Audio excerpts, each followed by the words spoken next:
I believe that everyone has at least one great story that only they can tell.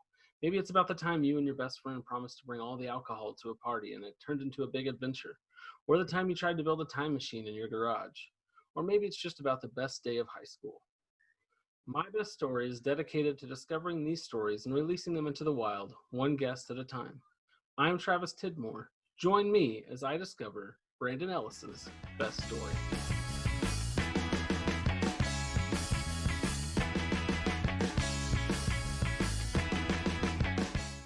Hey, Brandon, how are you doing? Hey man, doing well. How are you? Doing good. Tell us your backstory. All right. Well, grew up in North Carolina. Went to elementary school, middle school, high school, college there. Um, I was a classical musician most of my young life, and then when I went to college, I decided to major in acting. Okay. Still, played instruments along the way. Got my degree in acting. Moved to New York City with the goal of being on Broadway. Made my Broadway debut in the revival of Company in 2007. After that, bounced around a little bit, waited tables, and then my second show was Once. I did that on Broadway for 3 years, and then I went over to London and did it in the West End, That's awesome. which was great. It was a cool experience. Then came back here, originated the role of Davies Laddick in Bandstand. And then after Bandstand, I went on tour with the play That Goes Wrong. I finished that up in 2019, and then came back to New York. Since I've been back here, in and out of town for little gigs here and there. I do real estate between acting gigs, trying to do more television and film these days, doing a little bit here and there, 4 or 5 shows.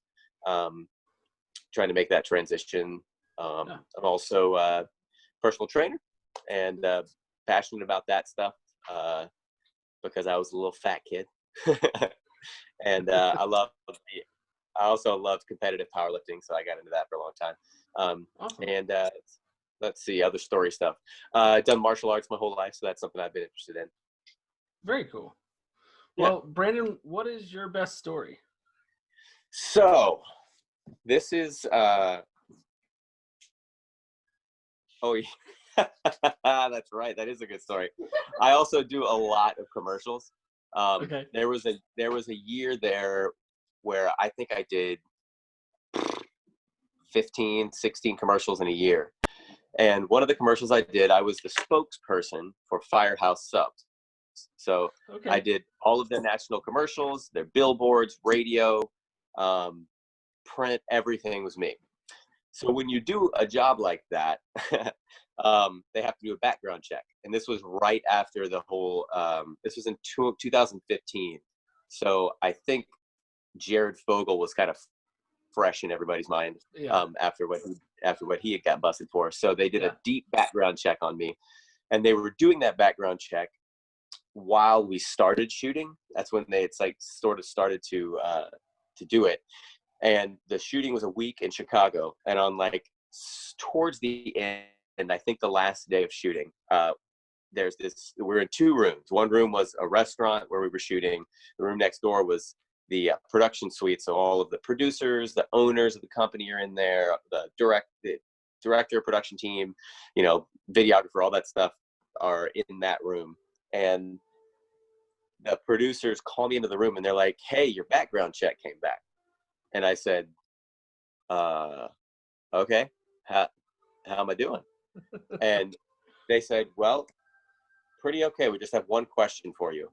What is a twat waffle?" And I said, "I'm sorry, what?"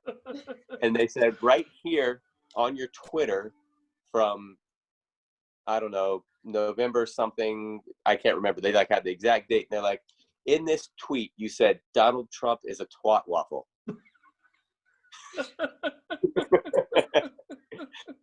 And then they all laughed. It wasn't a big deal, but I thought for a hot second, I was going to lose a job because I tweeted out twat waffle.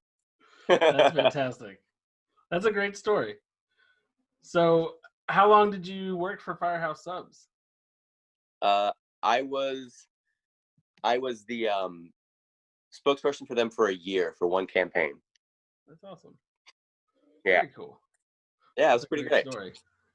And there were some good spots, man. That whole team is a production team called Twist. And they write some funny spots. We just now got a Firehouse sub in the last year and a half. So I don't think we saw any of those commercials at that time. They weren't showing in our area, but that's pretty awesome. That's a bummer. The sandwich would taste much better if I was still the spokesperson. I'm sure it would. I'll go back and check some of those out. Well, if people wanted to find you, where could they find you these days? I know you can check me out. Yep, you can find me on most of the time at home. You can check me out on Instagram at Machete Thunderpants. You can find me on Twitter, and that's at Brandon Ellis. Hang on, what is it? I don't do Twitter quite as much. I do Instagram more often. I understand.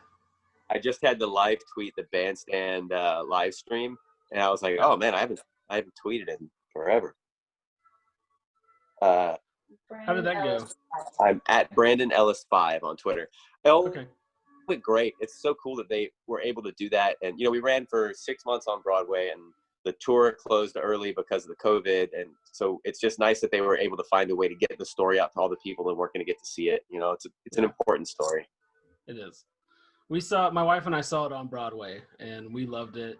When they did it when they had the screening in the theaters, they did 2 of those, right? About like 4 or 5 months apart. My wife went with a bunch of friends the first time, and then the second time we both went back and took our kids with us.